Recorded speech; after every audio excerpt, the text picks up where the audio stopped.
भएको जेन्जी आन्दोलनमा विभिन्न जेन्जी पुस्ताहरूले ज्यान गुमाउनु परेको थियो। जेन्जी आन्दोलनले विध्वंसको रूप पनि लियो र विभिन्न भौतिक संरचनाहरूमाथि आगजनी तथा तोडफोड पनि भएका थिए। विशेष गरेर सरकारी संरचनाहरूमाथि र निजी क्षेत्रमाथि पनि आक्रमण भएका थिए र विभिन्न व्यवसायमाथि पनि आक्रमण तथा तोडफोड भएका थिए।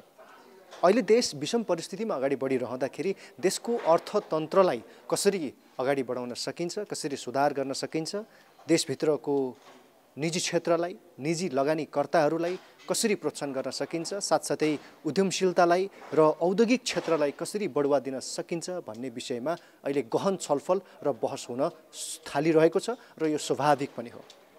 यसै क्रममा विभिन्न युवा पुस्ताहरूले व्यवसायीहरूमाथि किन आक्रोश व्यक्त गरे, यो पनि एउटा गम्भीर प्रश्न नेपाली समाजमा खडा भएको छ, जुन प्रश्नको जवाफ समाजले, सरकारले र व्यवसायी घरानाका व्यक्तिहरूले र व्यवसायीहरूले पनि दिनुपर्नेछ। यसै क्रममा यस्ता खालका महत्त्वपूर्ण बहसहरूको माग भइरहँदा राष्ट्रिय व्यावसायिक पहलले अन्तर्क्रियात्मक छलफलमूलक कार्यक्रमहरू सम्पन्न गर्दै आएको छ।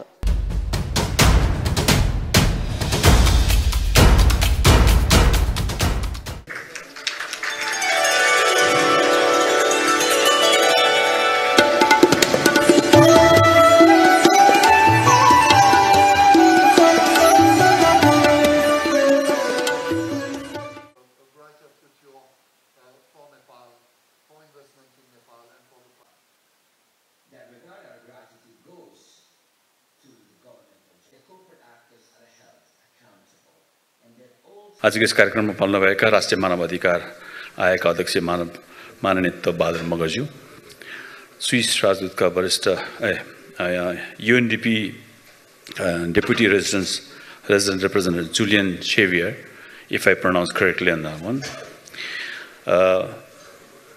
राष्ट्रिय व्यवसाय पहलका संस्थापक अध्यक्ष तथा पूर्व अध्यक्ष पद्मज्योतिज्यू लगायत राष्ट्रिय व्यवसाय पहलका सम्पूर्ण पदाधिकारी तथा कार्य समिति साथीहरू, FNCSI का अध्यक्ष उमेश सिंहज्यू, FNCCI का उपाध्यक्ष ज्योत्सना सुब्बाज्यू, संविधान सभाका सभासद रामनारायण बिरारीज्यू र यस कार्यक्रममा पाल्नुभएका सम्मानित विशिष्ट अतिथिज्यूहरू, आजका वक्ता सहजकर्ताज्यूहरू, सञ्चारकर्मी मित्रहरू, विकास साझेदार संस्थाहरूका प्रतिनिधिज्यूहरू, निजी क्षेत्रका उद्योगी व्यवसायी साथीहरू र लगानी सुरक्षाका लागि मानव अधिकारको पालनाको महत्त्व तथा औचित्य उजागर गर्ने, सुशासन र जवाबदेहितामा आधारित निजी क्षेत्रको संस्थागत क्षमता सुदृढ गर्ने, व्यावसायिक सुरक्षा र सुशासन सम्बन्धी विशेष सुझावहरू पहल गर्ने र सङ्कलन गर्ने र हामीले स्मरण गर्नुपर्ने कुरा के भने हामी निजी क्षेत्रले नेपालको कुल गृहस्थ उत्पादनमा 80% भन्दा बढी योगदान दिइरहेका छौँ। हामीले करिब 50 लाख भन्दा बढी नेपालीहरूलाई प्रत्यक्ष सेवा प्रत्यक्ष रोजगारी दिएका छौँ। राज्यलाई कर तिरेका छौँ, विपद व्यवस्थापनमा सहयोग गरेका छौँ, राष्ट्र निर्माणमा जिम्मेवार वहन गर्ने काममा हामी कहिले पनि पछि परेका छैनौँ।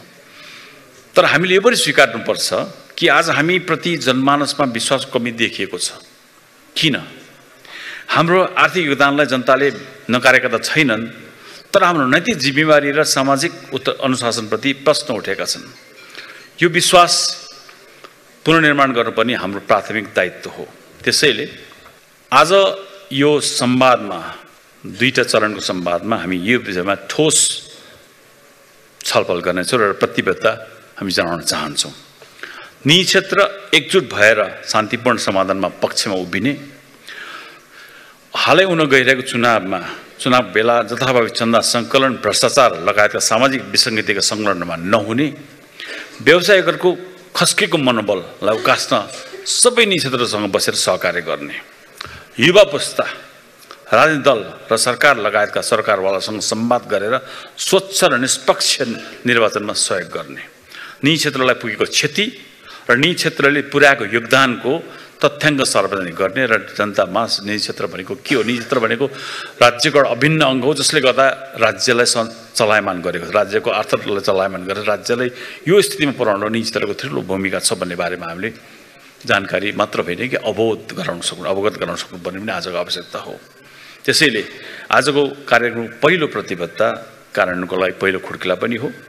हामीले बिजनेस एन्ड ह्युमन राइट्सको सिद्धान्त आत्मसात गरेका छौँ। यो व्यवसाय र मानव अधिकार भन्ने बित्तिकै व्यवसायका साथीहरू हामीभित्र मानव अधिकारलाई हामीले उल्लङ्घन गरेका छौँ र भन्ने प्रश्न आइरहन्छ। हामीले उल्लङ्घन त गरेका छैनौँ, तर पनि व्यवसाय गर्दाखेरिको मानव अधिकारको बारेमा हामी सचेत छौँ र व्यवसाय गर्दा मानव अधिकारलाई हामीले पूर्ण पालना गरेर काम गरिरहेछ भन्ने प्रतिबद्धता मात्र होइन कि हामीले जग जाहेर गराउनु जरुरी छ। त्यसैले पनि यो सिद्धान्त आत्मसात गर्नको लागि युएनडिपीले अथवा नेसनल एक्सन प्लानमा सरकारलाई सहयोग पुर्याइरहेको छ। नेसनल एक्सन प्लानको बारेमा हाम्रो श्रम मन्त्रालयका सहसचिवले भने उहाँले पछि बताउनु नै हुनेछ र यो बारेमा त्यो नेसनल एक्सन प्लानभित्र हामी कति त्यो कम्प्लायन्स गरेको छौँ भन्ने कुरा पनि हामीले खोतल्नु पर्ने जरुरी छ। त्यसैले आजको व्यवसाय र मानव अधिकार सम्बन्धी राष्ट्रिय कार्ययोजना अन्तर्गत आफ्नो जिम्मेवारी वहन गरेर आफ्नो पहिचान स्थापित गर्न सक्छौँ, यो अवस्थाको विश्वास जित्न सक्छौँ र दीर्घकालीन व्यावसायिक सुरक्षा सुनिश्चित गर्न सक्छौँ। मानव अधिकार प्रतिकूल व्यावसायिक अभ्यासले केवल कानुनी जोखिम मात्र होइन, सामाजिक प्रतिरोध र राजनीतिक अनिश्चितता पनि ल्याउँछ, जसले गर्दा हाम्रो लगानी र निरन्तरतामा जोखिम पैदा गर्न सक्छ। त्यसैले human rights due diligence HRDD र सुशासन आज हाम्रो व्यावसायिक दिगोपनाको आवश्यकता पनि हो। आज हामी यसैमा केन्द्रित रहेर दुईटा प्यानलमा छलफल गर्दैछौँ। पहिलो, नयाँ यथार्थ र नयाँ जिम्मेवारी, new realities and new responsibilities, जहाँ हामीले सङ्कट पश्चात व्यवसायले सामना गर्नु परेका जोखिमहरू र human resources human rights due diligence HRDD का भूमिकामा छलफल गर्नेछौँ। दोस्रो, व्यावसायिक उत्थानशीलताका लागि सुशासन, accountability in practice for business resilience, जहाँ हामीले सुशासन, विश्वास, पुनर्निर्माण र संस्थाको सुधारका बाटाहरू खोज्नेछौँ। आशा छ यी सत्रहरूले हामीलाई व्यवसायमा मानव अधिकारको पालनाको स्पष्ट रोडम्याप प्राप्त गर्नेछौँ। व्यावसायिक वातावरण सुधारका लागि ठोस सुझावहरू सङ्कलन गर्नेछौँ। साथै निजी क्षेत्र, सरकार र युवा नागरिक समाजबीचको विश्वासको पुनर्जागरण गर्नेछौँ। अन्त्यमा म UNDP, हाम्रो विकास साझेदार संस्थाहरू, सञ्चार माध्यम र सबै सरकारवाला संस्थाहरूलाई यो अभियानमा सहकार्य गरिदिनु भएकोमा हार्दिक आभार व्यक्त गर्न चाहन्छु। म सबै सहभागी महानुभावहरूलाई फेरि पनि अनुरोध गर्न चाहन्छु, आजको छलफलमा केवल औपचारिक मात्र नभइकन त्यसलाई हाम्रो साझा भविष्य निर्माणको लागि महत्त्वपूर्ण पाइलाको लागि मनन गरौँ, छलफल गरौँ र निष्कर्ष निकालौँ, जस निष्कर्षबाट राज्यको अब आउने हाम्रो भविष्यप्रति हाम्रो आफ्नो योगदानको हामीले अपेक्षा गरौँ। त्यसैले शान्ति, समृद्धि र जवाबदेहिताको यो अभियानमा हामी सबै एकजुट छौँ, रहनेछौँ र हुनुपर्छ भन्ने मान्यता साथ आज यो कार्यक्रममा म सुरुवात गर्न चाहन्छु। धेरै धेरै धन्यवाद। Thank you. धन्यवाद।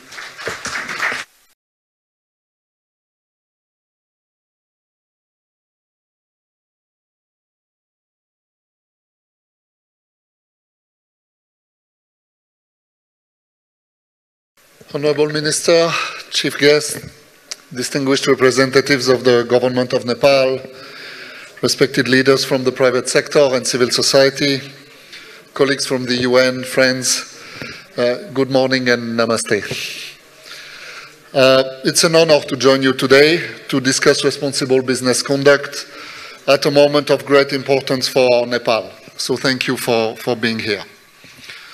Nepal stands at a critical juncture. Recent events underscore the very close interlinkages between governance, human rights issues, and the business and investment environment. Responsible business, governance, human rights is no longer a compliance add-on.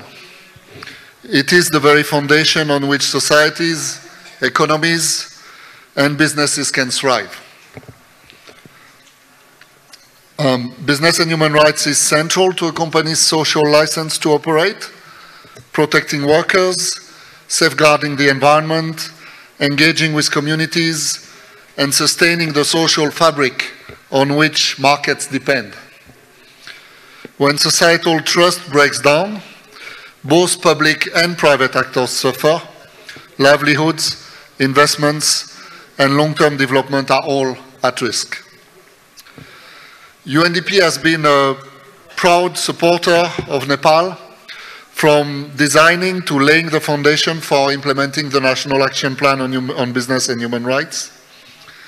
This plan, developed under the leadership of the government of Nepal, maps responsibilities and practical steps for both state and business actors. We have worked together to training private sector actors on human rights due diligence and grievance handling mechanisms, nationwide advocacy and awareness to embed the UN guiding principles in everyday business practice. And we deeply appreciate the contributions of the government of Nepal and private sector partners in this journey, and in particular the commitment of NBI and its members. It is encouraging to see the progress so far, but we must build on this momentum at a time when Nepal is looking to also graduate from LDC status.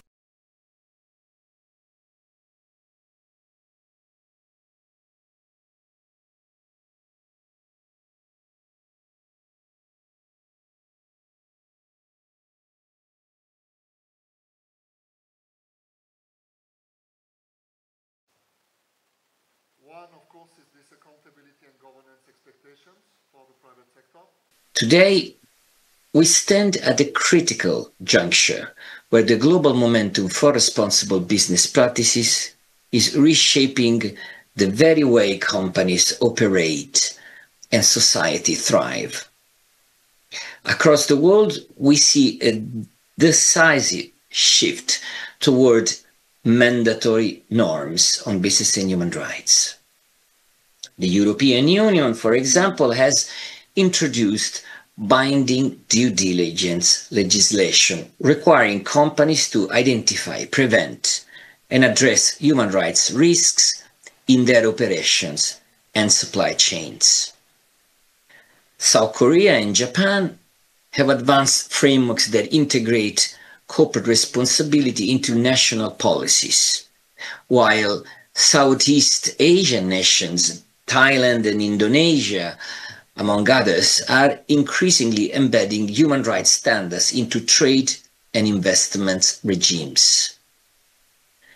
These developments remind us that voluntary commitments, such as the National Action Plans on Business and Human Rights, may soon no longer be enough. Mandatory norms are becoming the new global baseline. Globally, ladies and gentlemen, and certainly very prominently in Nepal, given the role played by the post-Gen Z generation, the role of youth is of critical nature. Young people are not only consumers, but also change makers, entrepreneurs, and advocates. They demand transparency, sustainability, and fairness from businesses. Their voices will have an increasing role in shaping the future of responsible business in Nepal and in other countries indeed.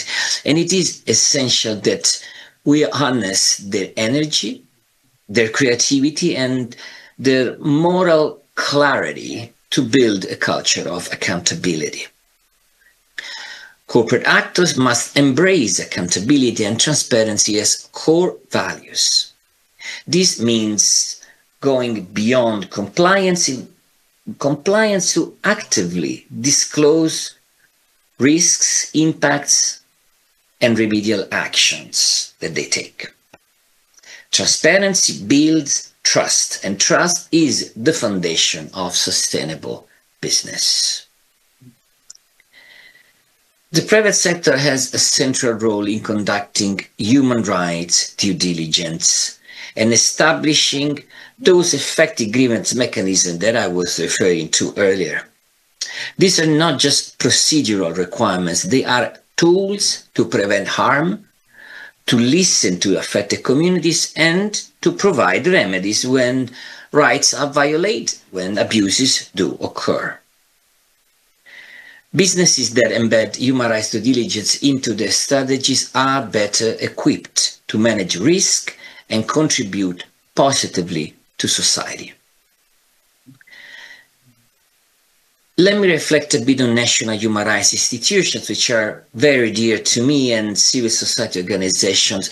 They are both indispensable partners in the responsible business journey. They raise awareness, they mobilize communities, and hold both state and corporate actors accountable. Their advocacy ensures that the voices of workers, marginalized groups, and vulnerable communities are heard and are respected. Finally, development partners have played and will continue to play, I'm sure, a crucial role in advancing the business and human rights agenda in Nepal. In that regard, our gratitude goes to the government of Japan and other partners which supported us to provide technical assistance and capacity building to institutions and companies in Nepal. Ladies and gentlemen, I encourage you to look at this event not just as a dialogue, but as a vehicle that may generate concrete action.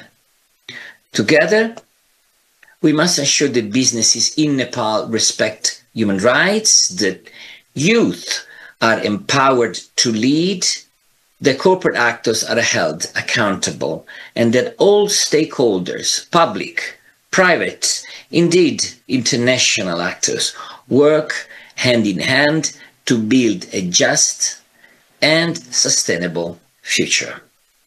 I thank you for your attention, and I wish you successful deliberations.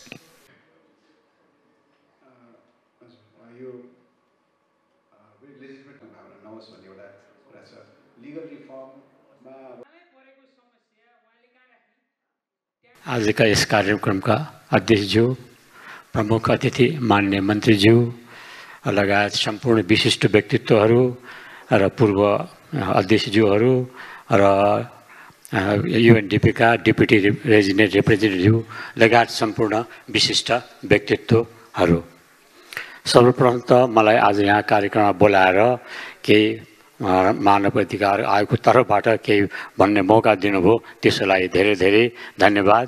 र यहाँ उपस्थित सम्पूर्ण वर्गहरूमा पनि राष्ट्रिय मानव अधिकार आयोगको तर्फबाट र सबैलाई हार्दिक नमस्कार पनि गर्न चाहन्छु।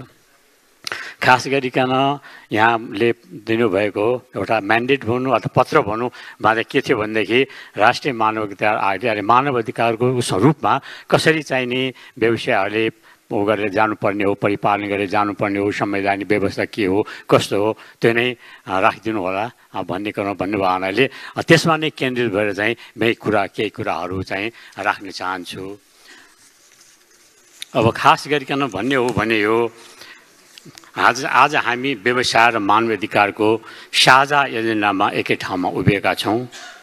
मानव अधिकार मानव जीवनको सम्पूर्ण आयामहरूसँग अविच्छिन्न रूपमा सम्बन्धित एवं सान्दर्भिक हुन्छन्। यसै सन्दर्भमा विश्वका 60 भन्दा बढी राष्ट्रहरूले उत्तरदायी व्यवसाय सञ्चालन रेस्पोन्सिबल बिजनेस कन्डक्ट को अवधारणालाई अंगीकार गरी व्यवसाय तथा मानव अधिकार सम्बन्धी राष्ट्रिय कार्ययोजना national action plan on business and human rights तर्जुमा तथा कार्यान्वयनमा ल्याएका छन्। यस प्रक्रियाको प्रारम्भ सन् 2003 मा संयुक्त अधिराज्य बेलायतबाट भएको थियो, जसले विश्वमै पहिलो पटक व्यवसाय र मानव अधिकार सम्बन्धी राष्ट्रिय कार्ययोजना तयार पारेको थियो। त्यसपश्चात संयुक्त राज्य America, France, Japan, Thailand, Kenya लगायत थुप्रै राष्ट्रहरूले पनि आफ्नो राष्ट्रिय परिप्रेक्ष्य अनुरूप यस्ता कार्ययोजनाहरू निर्माण गरी कार्यान्वयनमा ल्याएका छन्। संयुक्त राष्ट्रसङ्घको निर्देशक सिद्धान्त UNGPSले स्पष्ट भनेको छ, राज्यले संरक्षण गर्नुपर्छ, व्यवसायले सम्मान गर्नुपर्छ र पीडितले उपचार पाउनुपर्छ। गत वर्ष स्वीकृत गरेको व्यवसाय र मानव अधिकार सम्बन्धी राष्ट्रिय कार्ययोजना 2080-85ले तपाईँ हामीलाई यो जिम्मेवारी सुम्पिएको छ। यसको सुरुवाती चरणदेखि नै राष्ट्रिय मानव अधिकार आयोगको सक्रिय सहभागिता रहेको छ। विद्यमान संवैधानिक तथा कानुनी व्यवस्था, दीर्घकालीन र आवधिक योजना समावेश भएका विषय, जुन कुराहरूलाई जुन हाम्रो ट्रिटीहरू छ, कन्भेन्सनहरू छ, त्यसलाई चाहिँ नि मान्यता दिनुपर्ने कुरा हाम्रो संविधानले पनि व्यवस्था गरिसकेको अवस्था छ। नेपालले अनुमोदन गरेका मानव अधिकार सम्बन्धी महासन्धिहरू, अन्तर्राष्ट्रिय श्रम सङ्गठनका अभिसन्धिहरू, नेपाल सरकारका राष्ट्रिय र क्षेत्रगत नीतिहरू, मानव अधिकार सम्बन्धी 5औं राष्ट्रिय कार्ययोजनामा समावेश भएका विषयहरू, दिगो विकास लक्ष्य तथा विकासशील राष्ट्रमा स्तरोन्नतिसँग सम्बन्धित क्रियाकलापहरू कार्ययोजनामा समावेश भएका छन्। यी सबै चाहिँ हाम्रो कार्ययोजनामा परेका विषयहरूको कुरा भयो। अब संवैधानिक व्यवस्थातर्फ हेर्ने हो भने नेपालको संविधानको धारा 44ले प्रत्येक उपभोक्तालाई गुणस्तरीय वस्तु तथा सेवा प्राप्त गर्ने हक हुनेछ भन्ने मौलिक हकको व्यवस्था गरेको छ। किनभनेदेखि व्यवसाय र मानव अधिकारसँग सम्बन्धित विषय हो। उपभोक्ताहरूले चाहिँ नि आफ्नो जुन किसिमको अधिकार छ त्यो अनुसार चाहिँ उपभोग गर्न पाउनु पर्यो, जुन कुरा व्यवसायसँग सम्बन्धित हुन्छ। यसकारण यसमा एउटा संवैधानिक व्यवस्था पनि रहन गएको छ। त्यसै गरेर धारा 51 अर्थ, उद्योग र वाणिज्य सम्बन्धी नीतिले अप्रत्यक्ष रूपमा व्यवसाय र मानव अधिकारको विषयलाई समेटेको छ। डाइरेक्ट रूपमा नभने तापनि जुन कार्यनीतिहरू छ, जुन संविधानमा व्यवस्था गरेको छ, यसले पनि चाहिँ नि हाम्रो जुन व्यवसाय छ, व्यवसाय ह्युमन राइट्स सम्बन्धी कुरा हो, यसलाई पनि समेटेको अवस्था चाहिँ देखिन्छ। त्यसै गरेर कानुनी व्यवस्थामा हेर्ने हो भने हुन त यो यहाँहरूलाई थाहा नभएको विषय होइन, थाहा भएकै विषय हो। तथापि मैले भन्नुपर्दाखेरि ह्युमन राइट्स पर्सपेक्टिभबाट भन्नुपर्दाखेरि ऐनमा समावेश गरेका समेटेका विषयहरू पनि मैले के कुरा राख्न चाहेँ। जस्तो श्रम ऐन 2074 को कुराले अलिकति हेर्ने हो भने श्रमिकहरूको न्यूनतम ज्याला, कामको घण्टा, स्वास्थ्य तथा सुरक्षा, सामूहिक सौदाबाजीको अधिकार सुनिश्चित गरेको र अनौपचारिक क्षेत्रमा पनि लागू हुने प्रावधानहरू गरेको छ। यो कानुनी व्यवस्थाहरू भयो, ड्यू डिलिजेन्सको कुरा भयो, गुड गभर्नेन्सको कुराहरू भयो, यसमा यी सबै कुराहरू चाहिँ समावेश हुने गर्दछन्। त्यस्तै मानव बेचबिखन तथा ओसार प्रसारमा व्यावसायिक शोषण जस्तै श्रम तथा यौन शोषण रोक्ने प्रावधान, सजाय र राहतको व्यवस्था गरेको छ। त्यस्तै गरेर विदेशी लगानी तथा प्रविधि हस्तान्तरण ऐन 2075ले लगानी तथा अधिकारसँग जोडेर दिगो विकास सुनिश्चित गरेको छ। त्यसै गरेर वातावरण ऐन 2076ले पनि व्यावसायिक गतिविधि, वातावरणीय क्षति रोक्ने र आदिवासी जनजातिको भूमि तथा स्रोत अधिकारको संरक्षण गरेको छ। यस सम्बन्धमा विशेष विषयमा विवाद भएको पनि देखिन्छ र राष्ट्रिय मानव अधिकार आयोगमा पनि हाम्रो आदिवासीहरूको सांस्कृतिक अधिकार, धार्मिक अधिकार आदि अधिकारहरू भयो भनिकन हनन हुने बेलामा हुने गरेको छ भनिकन त्यस सम्बन्धमा उजुरी पनि आएका छन् र हामीले पनि त्यस सम्बन्धमा हेरिरहेका पनि छौँ। जस्तो कि विद्युतीय उहाँहरू हुँदाखेरि परियोजनाहरूले तनाउ भयो, ठाउँ चाहिँ नि आदिवासी जनजातिहरूको जो छ मृत्यु संस्कार गर्ने ठाउँ समेत पनि अपहरण गयो भन्ने कुराहरू पनि आइरहेको छ। यस्तो किसिमबाट आदिवासी जनजातिको जुन अधिकारको सुनिश्चित गरेको छ त्यसमा पनि असर परिरहेको छ। जस्तो ऐलानी जग्गाहरूमा बसिरहेका छन्, त्यसबाट पनि बिना क्षतिपूर्ति उठ्नु पर्यो हामीलाई भयो, यस्तो किसिमको भनिकन पनि आइरहेको छ। उजुरीहरूमा पनि हामी कहाँ आउने गरेका छन्। त्यस्तोहरू पनि हामीले त्यो उजुरीलाई लिएर के गर्न सकिन्छ अध्ययन गरेर सरकारलाई सिफारिस गर्ने पनि भइरहेका छौँ। जस्तो खिम्ती जलविद्युत आयोजना पनि जुन आदिवासी जनजातिहरूको बसोबासलाई चाहिँ नि हट्ने गरेर चाहिँ विद्युतको लाइनहरू गयो भने उजुरी पनि आएका थियो। त्यसमा पछि गएर राष्ट्रिय मानव आयोगकै संलग्नतामा चाहिँ मेलमिलाप गरेर पठाएको अवस्था पनि छ। यस किसिमबाट आदिवासी जनजातिहरूलाई पढ्न गएको कुराहरू पनि यसमा समेटिनु पर्ने र हेर्नु पर्ने हुन्छ। यो कुराहरू पनि यहाँहरूसँग राख्न चाहेँ। त्यसै गरेर कम्पनीहरू ऐनमा पनि सामाजिक उत्तरदायित्व CSRको तर्फ पनि निर्देशन गरेको छ, जुन कुरा यहाँ पनि हामीले देखिरहेको अवस्था पनि छ।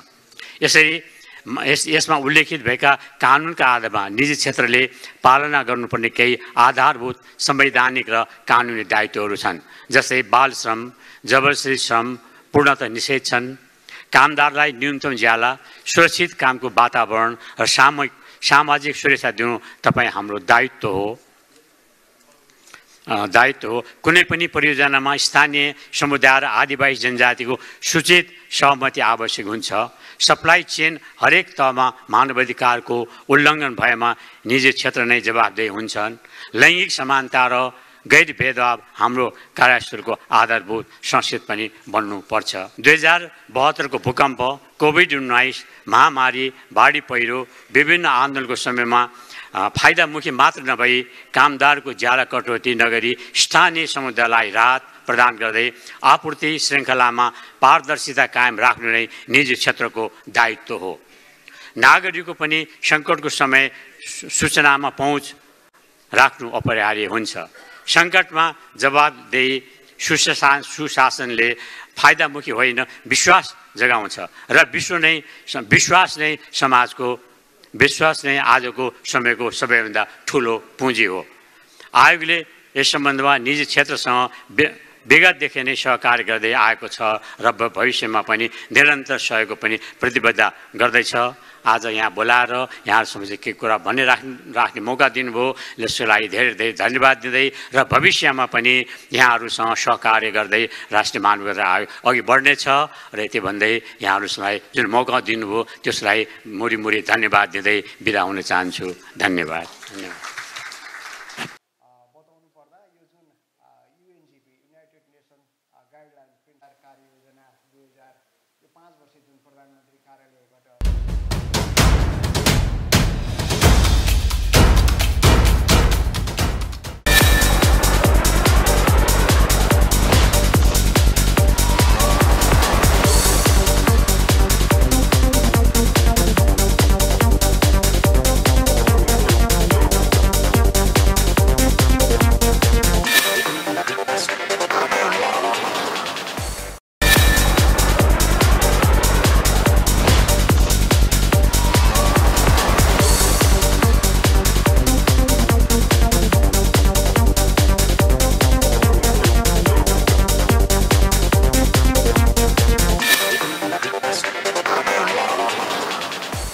गएको जेन्जी आन्दोलनमा विभिन्न जेन्जी पुस्ताहरूले ज्यान गुमाउनु परेको थियो।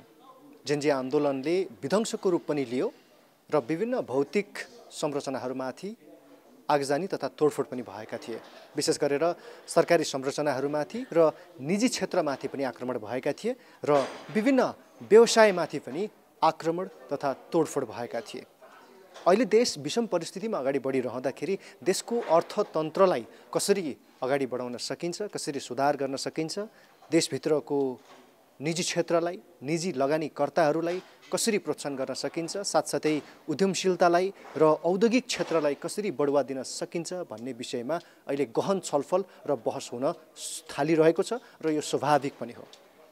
यसै क्रममा विभिन्न युवा पुस्ताहरूले व्यवसायीहरूमाथि किन आक्रोश व्यक्त गरे, यो पनि एउटा गम्भीर प्रश्न नेपाली समाजमा खडा भएको छ, जुन प्रश्नको जवाफ समाजले, सरकारले र व्यवसायी घरानाका व्यक्तिहरूले र व्यवसायीहरूले पनि दिनुपर्नेछ। यसै क्रममा यस्ता खालका महत्त्वपूर्ण बहसहरूको माग भइरहँदा राष्ट्रिय व्यावसायिक पहलले अन्तर्क्रियात्मक छलफलमूलक कार्यक्रमहरू सम्पन्न गर्दै आएको छ।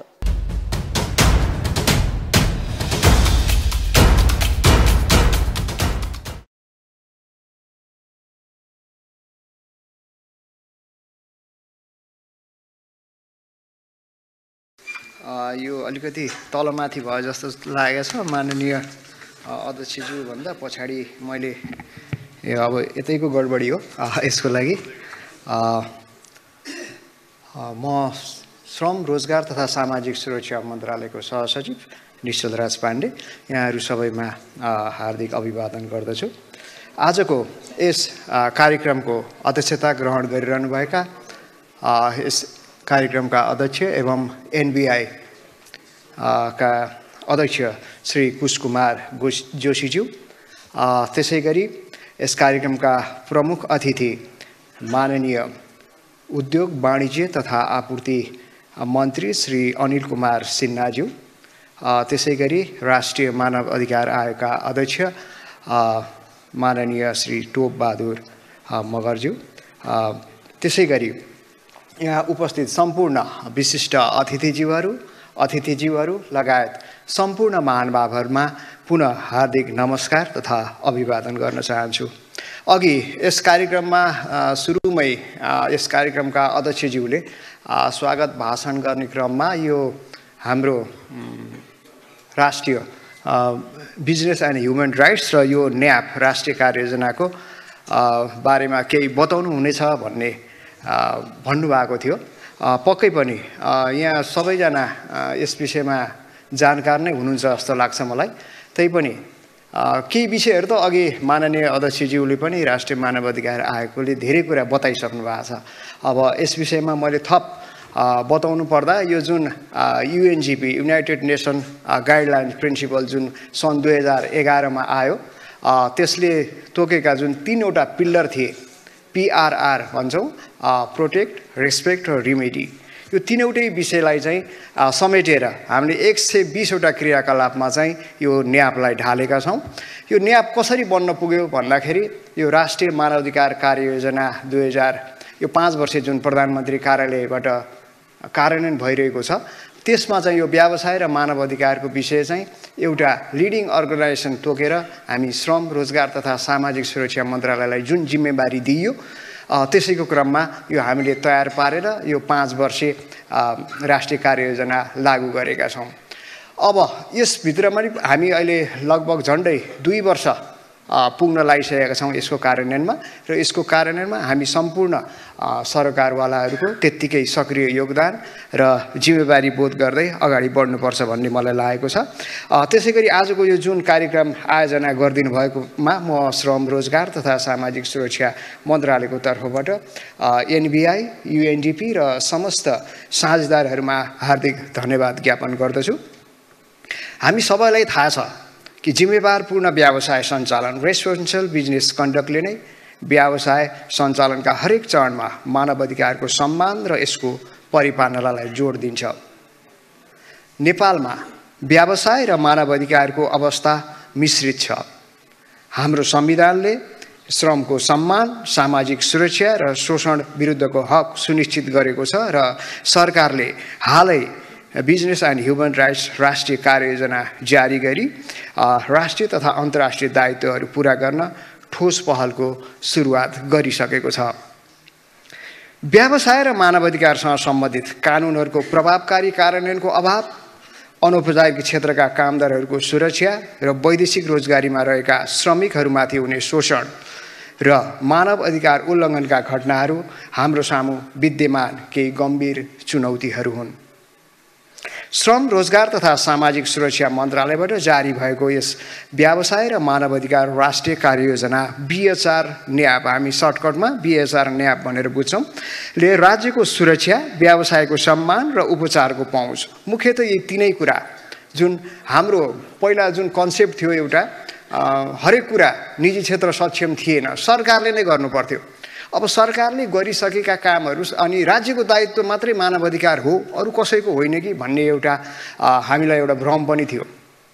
तर जब निजी क्षेत्र सक्षम हुन आयो, राज्यका हरेक कुराहरू निजी क्षेत्रले आफै गर्न थाले, त्यसपछि मानव अधिकार चाहिँ सरकारकै भागमा रहिरहने, तर यसको अरू विषयहरू चाहिँ सचेत हुनुपर्ने, उल्लङ्घन नगर्नुपर्ने विषयहरू चाहिँ बिजनेस क्षेत्र पन्छेर बस्नुपर्ने भन्ने कदापि हुँदै होइन। अघि नै अध्यक्षज्यूले भनिसक्नु भएको छ, यसमा हामीले उल्लङ्घनकर्ता होइनौँ, हामी सचेत हुने हो।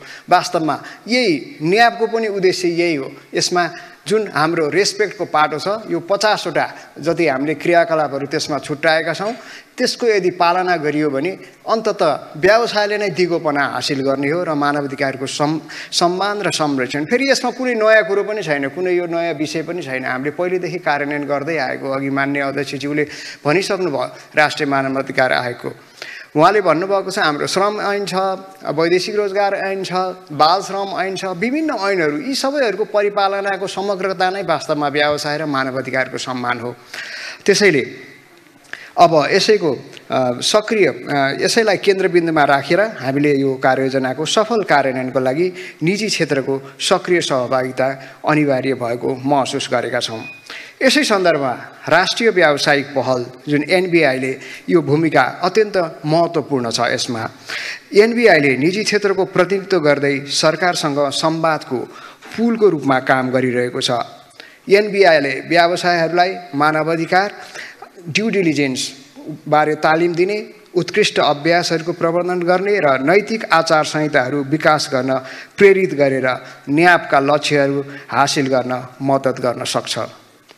हालैका केही अवांछित घटनाहरूले जुन व्यवसायको क्षेत्रमा केही गम्भीर घटनाहरू घट्न पुगे, यसबाट पाठ सिक्दै व्यवसायहरूले अब प्रतिक्रियात्मक अर्थात् रिएक्टिभ क्राइसिस म्यानेजमेन्ट होइन कि अब प्रोएक्टिभ रिस्क मिटिगेसनतर्फ जान आवश्यक छ। यसका लागि मानव अधिकार ड्यू डिलिजेन्स मार्फत आफ्ना सञ्चालन र आपूर्ति श्रृङ्खलाहरू निहित जोखिमहरू पहिचान गर्नु र अर्थपूर्ण सरकारवाला संलग्नता कायम गर्नु नै सामाजिक लचकता सोसियल रिजिलियन्सलाई सुदृढ पार्ने उत्तम उपाय हो। जवाफदेहिता भनेको कानुनी पालना मात्रै होइन, यसको अर्थ सार्वजनिक विश्वास पुनः स्थापित गर्न, व्यवसायको नेतृत्व तहमा सुशासनलाई आन्तरिक रूपमा अभ्यस्त गराउनु पनि हो। व्यवसायहरूले कामदार र प्रभावित समुदायका लागि सुलभ र प्रभावकारी गुनासो सुनवाई संयन्त्र स्थापना गर्नु जवाफदेहिताको बलियो माध्यम हो, जसले अन्ततः व्यवसायको दिगोपनालाई समेत बढाउँछ। बीएसआर न्यापको सफल कार्यान्वयन हाम्रो साझा राष्ट्रिय दायित्व हो। श्रम, रोजगार तथा सामाजिक सुरक्षा मन्त्रालय निजी क्षेत्रका सरकारवालाहरूलाई सम्बोधन गर्न र बीएचआरका मापदण्डहरूको परिपालनालाई प्रोत्साहन गर्न सदैव प्रतिबद्ध छ। मलाई विश्वास छ आजको यो महत्त्वपूर्ण छलफलले हामी सबैलाई एकअर्काको जिम्मेवारी र जवाफदेहिता सम्झाउँदै कार्यान्वयनको स्पष्ट र व्यावहारिक मार्गचित्र प्रदान गर्नेछ र यस पश्चात हुने प्यानल डिस्कसनमा पनि यो हाम्रो व्यवसाय र सफल व्यवसाय सञ्चालन र यो गुड गभर्नेन्सको सन्दर्भमा हाम्रा मन्त्रालयकोबाट उपस्थित हुनुभएका उपसचिव श्री महेश पराजुली सरले प्रतिनिधित्व गर्नुहुनेछ र थप कुराहरू श्रम, रोजगार तथा सामाजिक सुरक्षा मन्त्रालयहरूको तर्फबाट त्यहाँ पनि आउनेछ भन्ने विश्वास व्यक्त गर्दै अहिलेलाई म बिदा चाहन्छु। हस्, धन्यवाद।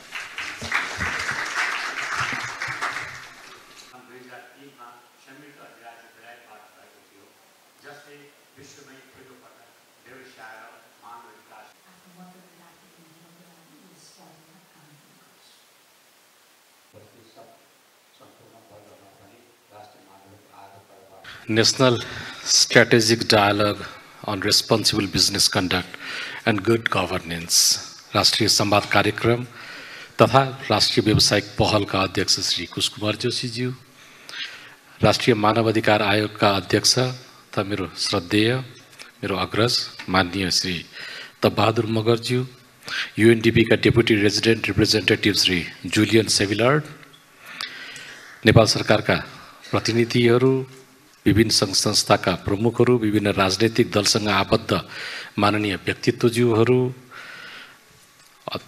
उद्योगी व्यवसायी मित्रहरू तथा सम्बद्ध अन्य सबै अतिथि वर्ग र सञ्चारकर्मीहरू र अन्य उपस्थित महानुभावहरू, देशको अर्थतन्त्रलाई चलायमान बनाइराख्न आज उपस्थित यो समूह, यो वर्ग नै वास्तव जिम्मेवार छ। यहाँहरूकै उपलब्धिको कारणले गर्दाखेरि देशको अर्थतन्त्र चलिरहेको अवस्थाहरू छ। यहाँहरू नभए, यहाँहरूको चाहिँ काममा गतिशीलता भएन भने, समन्वय भएन भने हाम्रो अर्थतन्त्र चलायमान हुन सक्दैन भन्ने कुरामा कुनै प्रश्न छैन, हुँदैन। आजको यस कार्यक्रममा प्रमुख अतिथिको रूपमा उपस्थित हुन पाउँदा मेरो लागि हर्षको वास्तवमा सीमा नै छैन। राष्ट्रिय व्यावसायिक पहल एनबीआई र यूएनडीपी को संयुक्त आयोजनामा आयोजित यस कार्यक्रमको उद्देश्य र सन्दर्भ अत्यन्तै सान्दर्भिक र अर्थपूर्ण रहेको मैले महसुस गरेको छु। हालैको युवा नेतृत्वको आन्दोलनले नेपालको आर्थिक, सामाजिक, राजनीतिक क्षेत्रमा फरक सोच र परिवर्तनको माग गरेको छ। यस आन्दोलनले सार्वजनिक र निजी क्षेत्र बीचको सम्बन्ध, सुशासनको अभ्यास, भ्रष्टाचारको रोकथाममा देखिएका कमी कमजोरीहरू तथा संस्थागत जवाबदेहीतामा देखिएका संरचनागत कमजोरीहरूको पनि उजागर गरेको अवस्था छ। आदरणीय महानुभावहरू, अपूर्णीय मानवीय सार्वजनिक निजी सम्पत्तिमा भएका क्षतिले हामीलाई दुखी बनाएको छ। यति दुखी हुँदै पनि वास्तवमा मैले हौसलाको चाहिँ कमी देखेको छैन। हामी फेरि उठ्छौँ भन्ने एउटा नारा जुन आउँछ त्यो नारा वास्तवमा अगाडि आइराखेको छ, सोचिराखेका छौँ। त्यसलाई हामीहरूले चाहिँ हृदयङ्गम गरेर नै हिँड्नुपर्ने अवस्थाहरू छ। अब हाम्रो कार्यशैली, व्यवहार र आचरणमा व्यापक सुधारको माग गरेको छ। साथै हामीले हाम्रो समाज र उदयमान पुस्तासँग पर्याप्त संवाद र सहकार्य गर्नुपर्ने र उनीहरूलाई साथमै लिएर अगाडि बढ्न आवश्यक रहेको बोध भएको छ। अबको दिनको लागि यो महत्त्वपूर्ण विषय हो। हाम्रो अर्थतन्त्रको धरोहर नै निजी क्षेत्र हो। निजी क्षेत्रले नेपालको अर्थतन्त्रमा उत्पादन तथा रोजगारी मार्फत पुर्याइरहेको योगदान प्रशंसनीय छ। यो रोजगारी र अर्थतन्त्रको लागि मात्रै होइन कि समाजको उत्थानको निमित्त गरेका कार्यहरू पनि हामीहरूको निमित्त अत्यन्त महत्त्वपूर्ण छ। एलडीसी ग्रेजुएसन 2026 हाम्रो अगाडि छ। समय छोटो हुँदै गइरहेको छ। पटक पटक यसमा चाहिँ समय थपिएको अवस्थाहरू पनि छन्। अब यसलाई ढिलो गर्न सकिन्छ सकिँदैन भन्ने कुरामा दुई मतहरू देखिएका छन्। केहीले भन्नु 2 होइन 3 भन्छु म। केहीले भन्दै हुनुहुन्छ कि होइन अब हामी चाहिँ अगाडि बढ्नै पर्छ भनेर। केहीले भन्दै हुनुहुन्छ होइन केही हामीहरूको निमित्त सुविधाका कुराहरूलाई चाहिँ अलिकति एक्सटेन्ड गर्न पाए हुन्थ्यो भनेर। केहीले उठाउनु भएको प्रश्न कस्तो छ भनेर भन्दाखेरि हामी अहिले तयार छैनौँ। सायद तयार छैनौँ भन्दा धेरै लामो समय बितिसकेको हुनाले त्यो सोचमा पनि परिवर्तन आउन जरुरी छ। चुनौती छ। चुनौतीको साथसाथै हामीसँग अवसरहरू पनि छन्। त्यसले गर्दाखेरि यो सम्बन्धमा अलिकति फरक धारणा हामीहरूले राख्न जरुरी पनि देखिएको छ। यसको प्रिपेयर्डनेस, पोस्ट ग्रेजुएसनका अवस्थाहरूको लागि आफ्नो तयारीलाई हामीले मूल्याङ्कन गर्न अत्यन्त जरुरी छ। हालैको आन्दोलनले देखायो जब मानव अधिकारप्रतिको कर्तव्य र परिपालनालाई संस्थागत गर्न सकिँदैन या गरिँदैन, सुशासन र पारदर्शिताको अभाव हुन्छ, सरोकारवालासँगको संवाद र सहभागिता कमजोर हुन्छ, तब समाजमा असन्तोष बढ्छ, अविश्वास बढ्छ। तब यसको परिणामस्वरूप व्यावसायिक निरन्तरता र लगानी सुरक्षामाथि आघात पर्न जान्छ। त्यसैले व्यवसाय र मानव अधिकार B+HR आजको सन्दर्भमा केवल नैतिक विषय मात्र होइन, यो अत्यावश्यक आर्थिक रणनीति पनि हो। यो सिद्धान्तले हामीलाई के सिकाउँछ? व्यवसायले आफ्नो सञ्चालनमा मानव अधिकारको सम्मान र संरक्षण र पालन गर्नुपर्छ भन्ने कुरालाई अगाडि उजागर गरिराखेको अवस्थाहरू छ। पहिलेदेखि हामीहरूले मानव अधिकारको सम्बन्धमा राज्य र व्यक्तिलाई मात्रै हेरिराखेका थियौँ। हामीले त्यसपछि यसको बिचमा व्यवसायहरूलाई चाहिँ हामीले देखाएका थिएनौँ। समयको माग, परिवर्तनशील संसार र अर्थतन्त्र इत्यादिले मानव अधिकारलाई यो राज्यसँग सम्बन्धित र अदालत या न्यायपालिकाबाट मात्रै निराकरण गर्ने विषयको रूपमा नभएर यसलाई आफ्नै संस्थागत रूपमा पनि र आन्तरिक रूपमा नै यसलाई सम्बोधन गर्न सक्ने परिपाटीहरू चाहिँ पनि व्यवस्थित गर्दै लिएर जानुपर्छ भन्ने कुरालाई उजागर गरेको छ। यो आवश्यकताको कुरा पनि हुँदै गएको छ। अब यसको अर्थ के हो त भन्दा श्रमिकको सम्मान र सुरक्षित वातावरण, काम गर्न सक्ने वातावरण, आपूर्ति श्रृङ्खलामा मानव अधिकारको संरक्षण, स्थानीय समुदायसँगको सहकार्य र सार्थिक संवाद, भ्रष्टाचार, विभेद र असमानताको अन्त्य, जोखिमको पूर्वानुमान र रोकथाम, ह्युमन राइट्स ड्यु डिलिजेन्स, यावत कुराहरू हाम्रो अगाडि रहेको छ। सरकारले यो यथार्थलाई बुझेको छ। हामीले व्यवसाय र मानव अधिकारलाई राष्ट्रिय प्राथमिकतामा राखेका छौँ। नेपालको व्यवसाय र मानव अधिकार सम्बन्धी राष्ट्रिय कार्ययोजना यसैको प्रतिफल पनि हो। यसको सम्बन्धमा हाम्रो प्रतिनिधिज्यू अहिले मन्त्रालयको तर्फबाट आउनुभएको, उहाँले चाहिँ स्पष्ट गरिसक्नु भएको अवस्था पनि छ। तर कार्ययोजनाको कार्यान्वयन नै प्रमुख चुनौती हो। हामीका धेरै योजनाहरू बन्छन्, कार्यान्वयनमा आउन सक्दैनन्। कार्यान्वयनमा आउँछ फरक प्रकृतिबाट आएको हुन्छ। कहिलेकाहीँ आफ्नै कमजोरीहरूले गर्दाखेरि त्यसमा चाहिँ हामी अर्को बाटोमा गइराखेका हुन्छौँ। कतिपय अवस्थामा राजनीतिक प्रतिबद्धता नभएको कारणले गर्दाखेरि, कतिपय अवस्थामा सरकारका कमी कमजोरीको कारणले गर्दाखेरि भने, कतिपय अवस्थामा परिवर्तन हुन नचाहेको कारणले गर्दाखेरि पनि यसमा समस्याहरू आइराखेको छ। तर यो राष्ट्रिय एजेन्डा हो, यो साझा जिम्मेवारी हो। यसैले यस किसिमको संवाद अत्यन्त महत्त्वपूर्ण छ। आज हामीसँग देशका प्रमुख व्यावसायिक सङ्घ संस्थाका नेतृत्ववर्ग, मानवाधिकारका अभियन्ताहरू, युवा प्रतिनिधिहरू, नीति निर्माता, कानुन व्यवसायी र विकास साझेदारहरू सबै यहाँनिर उपस्थित हुनुहुन्छ। यहाँहरूसँगको बिचमा भएको छलफल घनीभूत हुन्छ र यहाँहरूले निकाल्नुभएको निष्कर्ष सरकारको लागि मार्गदर्शकको रूपमा रहन्छ भन्ने कुराको म यहाँहरूलाई विश्वास दिलाउन चाहन्छु। त्यसैले म निजी क्षेत्रलाई एउटा आग्रह गर्न चाहन्छु कि अबको दिनमा हामी के गरौँ। देशमा स्थायित्व भएन भने 2052 साल पश्चात यो देशले भोग्दै आएको सुरक्षाको प्रश्नहरू, अव्यवस्थाहरू र आन्दोलन, एकपछि अर्को आन्दोलनहरूले गर्दाखेरि देशको अर्थतन्त्र वास्तवमा यहाँहरूले अहिलेसम्म जोगाइराख्नु भएको छ। यहाँहरूलाई सम्मान गर्नु बाहेक मसँग अरू कुनै शब्द छैन।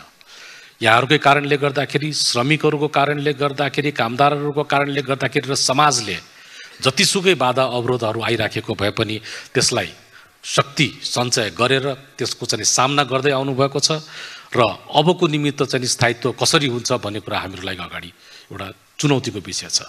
म यो सम्बन्धमा यहाँहरूलाई अनुरोध गर्न चाहन्छु। छोटो समयको निमित्त यो पदमा म पनि बसेको छु, एउटा प्रतिबद्धता लिएर बसेको छु कि हामी अहिले जनप्रतिनिधिको कुर्सीमा बसे पनि जनप्रतिनिधिको रूपमा होइन, हामी टिपेर लिएर आइएका केही हामीहरू व्यक्तिहरू छौँ जसको उद्देश्य भनेर भनेको अब चुनाव गराइदिएर जनप्रतिनिधिहरूलाई हामीले आफ्नो चाहिँ यो सरकार सञ्चालनको जिम्मेवारी हामी दिन चाहन्छौँ। तर उहाँहरूलाई जिम्मेवारी दिने होइन, जिम्मेवारी बोध पनि गराउनु पर्ने भएको हुनाले एउटा सकारात्मक वातावरण अहिलेदेखि बनाउनको निमित्त हाम्रो पहल भइराखेको अवस्था छ। त्यही भएको हुनाले मेरो अनुरोध छ, निर्वाचनमा सहभागी भइदिनु होला। साथै निर्वाचनमा सहभागी हुनु भनेर भनेको अर्थ धेरै माल प्र्याक्टिसेसहरू हामीहरूले देखेका छौँ विगतमा, र त्यसमा कतिपय अवस्थाहरूमा त्यस्तो माल प्र्याक्टिसेसमा व्यावसायिक क्षेत्रलाई पनि त्यसमा चाहिँ दोष लगाउने गरिएको छ।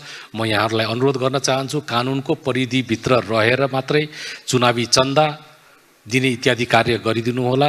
यसको माहौल बनाउने सम्बन्धमा यो अनुचित व्यवहार कहिलेकाहीँ देखिन्छ, त्यस्तोमा र भ्रष्टाचारजन्य कार्यमा संलग्न यहाँहरू नभइदिनु भयो भने एउटा वातावरण फरक तरिकाबाट र देशले एउटा वास्तवमा चाहेको प्रकृतिका प्रतिनिधिहरूलाई अब चाहिँ हामीलाई नेतृत्व दिनको निमित्त हाम्रो संसदमा पठाइदिनको निमित्त यहाँहरूको सहयोग अत्यन्त आवश्यक छ।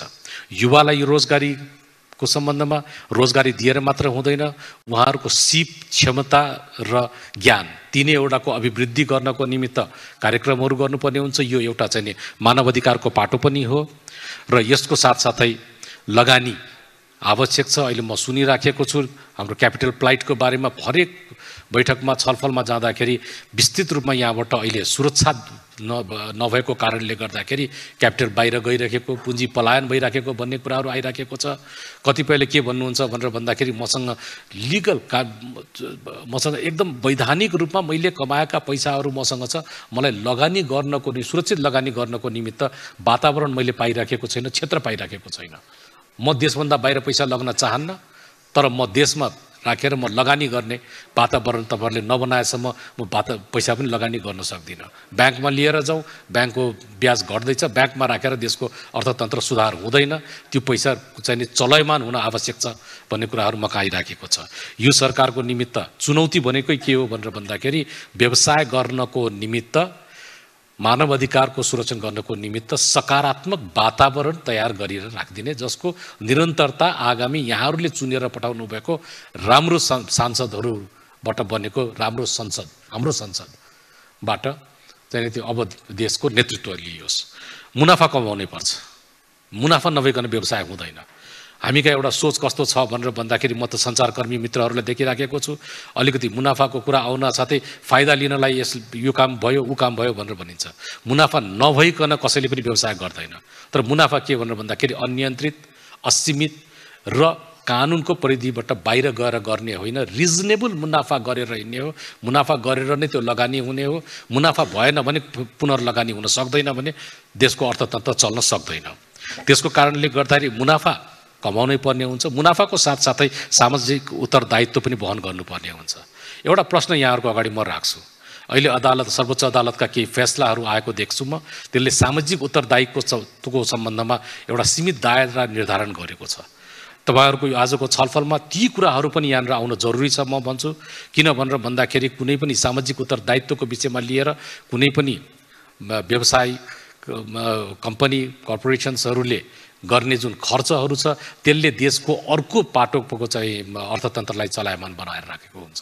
व्यवसाय चल्ने भनेर भनेको साइक्लिङ हो। एउटा मैले पढेको थिएँ नानी पाल्कीवालाको एउटा वी द पिपुल भन्ने किताबमा सुरुवातमा उहाँले लेख्नु भएको छ, The business is like a cycle. The moment you stop, you fall. बाटोमा गुड्दै जानुपर्छ भनेर भनेको हुनाले त्यसको सम्बन्धमा पनि सर्वोच्च अदालतले गरेको फैसला हामीले मान्नुपर्छ, त्यसमा विवाद छैन। तर त्यो फैसलाले गरेको सीमिततालाई कसरी विस्तृत रूपमा हामी लिएर जान सक्छौँ, त्यसको उपाय के हुन सक्छ, ती कुराहरूको पहिचान गर्नुस् भनेर म यहाँ उपस्थित कानुन व्यवसायहरू पनि हुनुहुन्छ र अन्य विज्ञहरू पनि हुनुहुन्छ, उहाँहरूलाई पनि अनुरोध गर्न चाहन्छु। आजको यो संवादले हामीलाई एउटा स्पष्ट सन्देश दिनुपर्छ। नेपालको निजी क्षेत्र मानवाधिकारमुखी, जवाफदेही र सामाजिक रूपमा जिम्मेवार छ र सरकार यसको सुरक्षा र प्रवर्धनमा पूर्ण प्रतिबद्ध छ। यो सन्देश हामीले संयुक्त रूपमा युवा पुस्ता, राजनीतिक दल, आम नागरिकलाई दिनुपर्छ। यही सन्देशले मात्र विश्वास पुनर्निर्माण गर्न सक्छ, लगानीको वातावरण सुरक्षित गर्न सक्छ र राष्ट्रको समृद्धिको यात्रालाई तीव्रता दिन सक्छ। म सरकारको तर्फबाट प्रतिबद्धता व्यक्त गर्न चाहन्छु। हामी निजी क्षेत्रलाई नियन्त्रण गर्न खोज्ने होइन। हामीले व्यवसायको लागि अघि मैले भनिसकेँ सकारात्मक वातावरण बनाइदिने हो। सकारात्मक वातावरण हामीले बनाइदियो भने निजी क्षेत्रले अर्थतन्त्रलाई आफै चलायमान बनाएर गइन्छ। हामी त वाचडग भएर बस्ने हो। हामीले सबै कुरामा चाहिँ अड्को थाप्ने होइन। र मैले त्यही कारणले गर्दाखेरि आफूले नेतृत्व गरेका मन्त्रालयहरूमा मैले टर्न अराउन्ड टाइम, कामका टर्न अराउन्ड टाइमहरू मैले चाहिँ उहाँहरूलाई एउटा चाहिँ अहिले निर्धारण गर्ने प्रयत्नमा छु। फेसलेस ट्रान्ज्याक्सन्सहरू गर्नुपर्छ भन्ने कुरामा म अगाडि बढिराखेको अवस्थाहरू छ। अनुहार हेरेर मात्रै काम हुन्छ भन्ने होइन। मिसिल यदि ड्रयरमा लुकेर बसेको छ भने त्यसलाई अहिले नै निकालिदिनुहोस्, मैले निकाल्नु नपरोस् भनेर पनि मैले खबरदारी पनि गरिराखेको अवस्थाहरू छ त्यहाँनिर। त्यसले गर्दाखेरि यो सकारात्मक वातावरण बनाउने, हुने कुराको निर्णय अविलम्ब गर्ने, नहुने कुराको रहेछ भने, गर्न नसकिने रहेछ भने कारण र आधार खुलाएर त्यसको निर्णय पनि गरिदिनुहोस् तपाईँहरूले। र तर निर्णय नगरेर अनिर्णयको बन्दी बनाएर नराखिदिनुहोस् भनेर मैले चाहिँ नि उहाँहरू मेरो मन्त्रालयहरूमा मैले भन्ने गरेको पनि छु। मेरो कोसिस यहाँहरूलाई सहयोग र सहजीकरण गर्ने हो भन्ने कुरा म जानकारी दिन चाहन्छु। हामी व्यवसायलाई दण्डित गर्न खोज्ने होइन, तर दण्डनीय कार्य गरेको छ भने त्यसलाई छुट दिने पनि होइन। यो पनि हामीहरूले विचार गर्नुपर्ने अवस्था छ। र सशक्त र सबल बनाउनलाई हामीहरूले गर्ने कामहरू व्यापक छन्, धेरै छन्। यसको निमित्त युवा पुस्ताको नयाँ सोच, इनोभेटिभ आइडियाजहरू जो भन्छौँ हामीहरू, फरक बियोन्ड द बक्स हामीले सोच्न जरुरी भएको हुनाले हामी युवा पुस्तासँग सहकार्य र संवाद हामीले पहिले जसरी गरिराखेका थियौँ त्योभन्दा व्यापक रूपमा चाहिँ विस्तृत रूपमा अगाडि बढाउनु पर्ने हुन्छ भने युवा पुस्ताले पनि सकारात्मक वातावरण बनाउनको निमित्त सहयोग गरिदिनुपर्छ भन्ने कुरा म चाहिँ अनुरोध गर्न चाहन्छु। अब अन्त्यमा यो सरकारको मुख्य म्यान्डेट स्वतन्त्र, निष्पक्ष र शान्तिपूर्ण निर्वाचन सम्पन्न गर्नु मात्र नभएर तपाईँहरू सबैलाई यो परिवर्तनको अनुभूति हुने गरी सरकारका कामलाई अगाडि बढाउने पनि हो। सरकार तपाईहरूले उठाउने विषयहरूमा सधैँ सम्मान गर्दछ। आजको यस महत्त्वपूर्ण कार्यक्रममा उठान भएका विषयहरू हाम्रो लागि आगामी नीति निर्माणका मार्गदर्शक हुनेछन्। सरकार तपाईहरूको जस्ता व्यक्तित्व एवं सङ्गठनका विचार र सुझावलाई सधैँ सम्मान गर्दै सहकार्य गर्न सदैव तत्पर रहनेछ।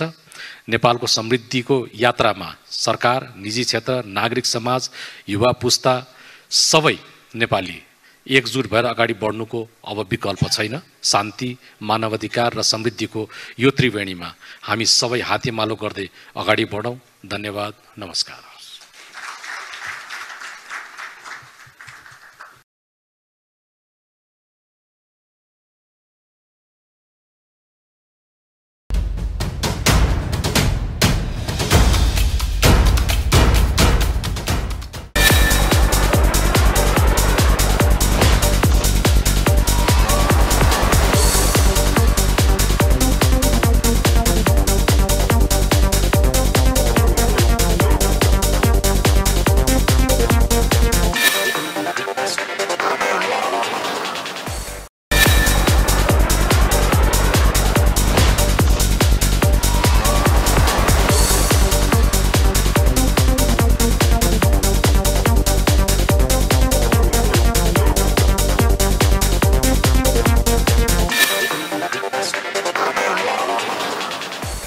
गएको जेन्जी आन्दोलनमा विभिन्न जेन्जी पुस्ताहरूले ज्यान गुमाउनु परेको थियो। जेन्जी आन्दोलनले विध्वंसको रूप पनि लियो र विभिन्न भौतिक संरचनाहरूमाथि आगजनी तथा तोडफोड पनि भएका थिए। विशेष गरेर सरकारी संरचनाहरूमाथि र निजी क्षेत्रमाथि पनि आक्रमण भएका थिए र विभिन्न व्यवसायमाथि पनि आक्रमण तथा तोडफोड भएका थिए। अहिले देश विषम परिस्थितिमा अगाडि बढिरहँदाखेरि देशको अर्थतन्त्रलाई कसरी अगाडि बढाउन सकिन्छ, कसरी सुधार गर्न सकिन्छ, देशभित्रको निजी क्षेत्रलाई, निजी लगानीकर्ताहरूलाई कसरी प्रोत्साहन गर्न सकिन्छ, साथसाथै उद्यमशीलतालाई र औद्योगिक क्षेत्रलाई कसरी बढुवा दिन सकिन्छ भन्ने विषयमा अहिले गहन छलफल र बहस हुन थालिरहेको छ र यो स्वाभाविक पनि हो। यसै क्रममा विभिन्न युवा पुस्ताहरूले व्यवसायीहरूमाथि किन आक्रोश व्यक्त गरे, यो पनि एउटा गम्भीर प्रश्न नेपाली समाजमा खडा भएको छ, जुन प्रश्नको जवाफ समाजले, सरकारले र व्यवसायी घरानाका व्यक्तिहरूले र व्यवसायीहरूले पनि दिनुपर्नेछ। यसै क्रममा यस्ता खालका महत्त्वपूर्ण बहसहरूको माग भइरहँदा राष्ट्रिय व्यावसायिक पहलले अन्तर्क्रियात्मक छलफलमूलक कार्यक्रमहरू सम्पन्न गर्दै आएको छ।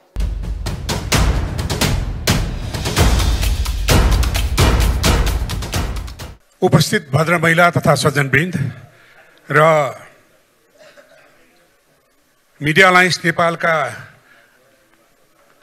मूल टेलिभिजनहरू मार्फत हामीलाई प्रत्यक्ष रूपमा हेरिनुभएका आदरणीय दर्शकवृन्द,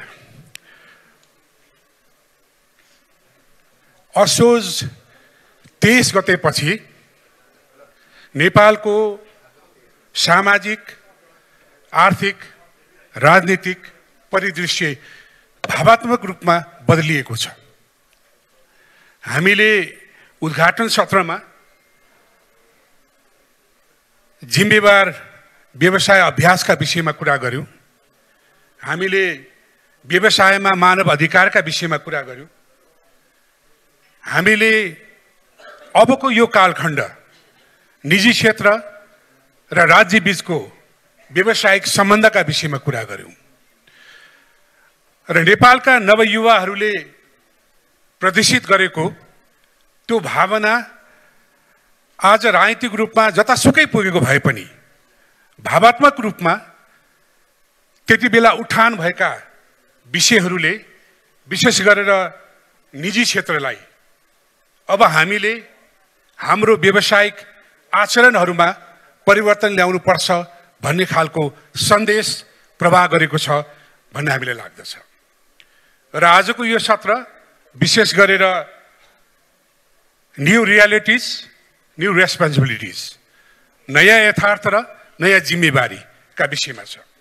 र यहाँ ड्यासमा रहनुभएका हाम्रा स्रोत व्यक्तित्वहरू जो आफ्नो ठाउँको नेतृत्व गर्नुहुन्छ, आफ्नो ठाउँको विज्ञता हासिल गर्नुभएको छ, सम्भवतः अहिलेको यो सत्रलाई उद्घाटन सत्रभन्दा अलिक कम औपचारिक बनाउँदै, अलि अनौपचारिक बनाउँदै र यो सत्रमा यहाँ रहनुभएका तपाईँहरू सबै जो विभिन्न क्षेत्रबाट आउनुभएको छ, निजी क्षेत्रका नेतृत्व वर्गहरू पनि हुनुहुन्छ, विभिन्न सरकारी पदाधिकारीहरू पनि हुनुहुन्छ सञ्चारकर्मका उद्यमीहरू पनि हुनुहुन्छ,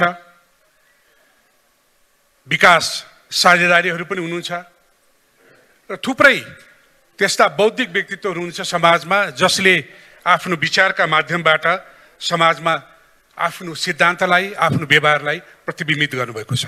त्यो हुनाले यो सत्रलाई अझ बढी अन्तर्क्रियात्मक बनाउने कोसिस पनि हामी गर्नेछौँ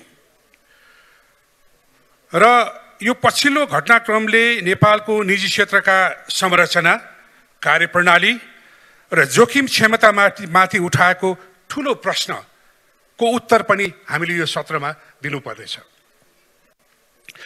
र यस्तो संवेदनशील समयमा जिम्मेवार व्यवसाय आचरण, मानव अधिकारका मापदण्ड र राज्य र निजी क्षेत्रको नयाँ सहकार्यको मोडलमा थप प्रकाश पनि पार्नुपर्नेछ।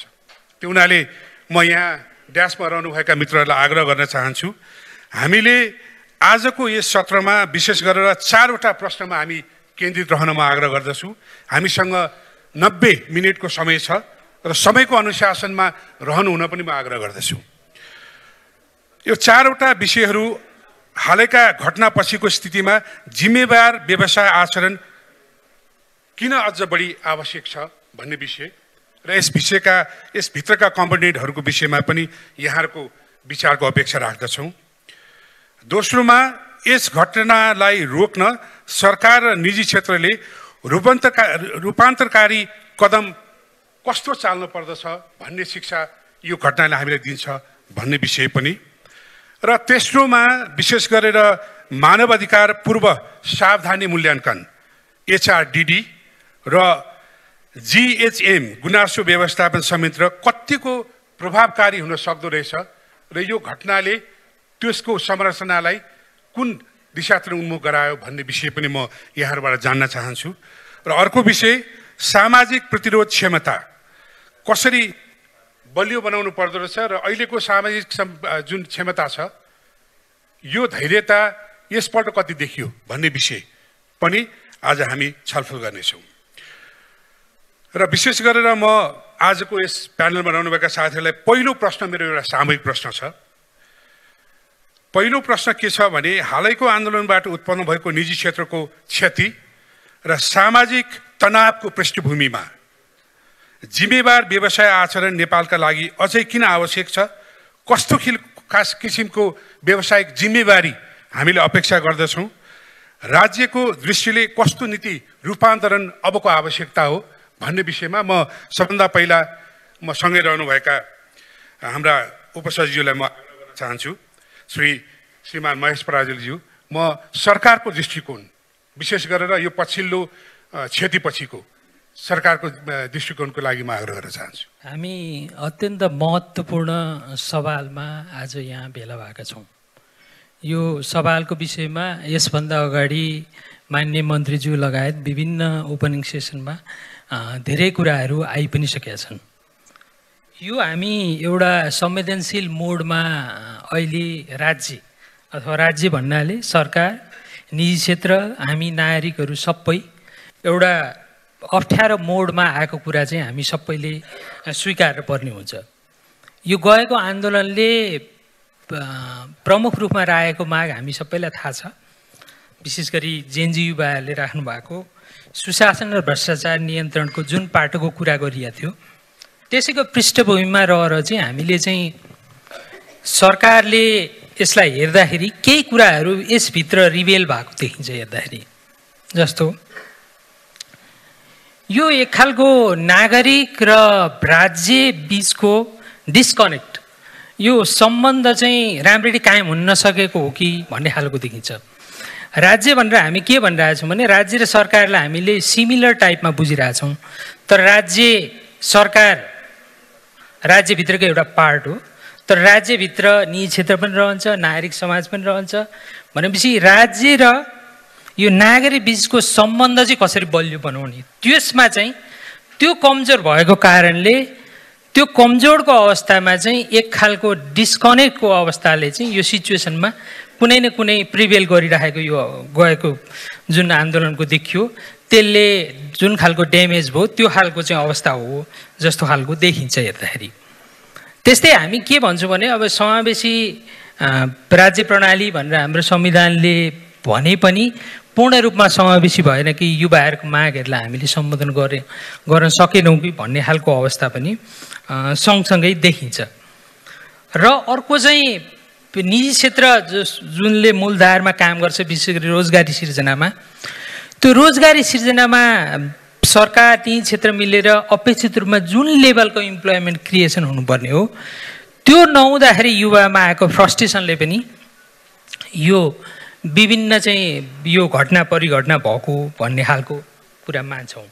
र यसरी हेर्दाखेरि समग्रमा हेर्ने हो भने चाहिँ यो हामी प्रजातान्त्रिक प्रक्रियामा अहिले जुन काम गरिरहेछौँ त्यसको डेमोक्रेटिक डिभिडेन्ड छ नि, यो प्रजातान्त्रिक लाभहरूको जुन छ कुरा छ त्यो चाहिँ समान वितरण भएन।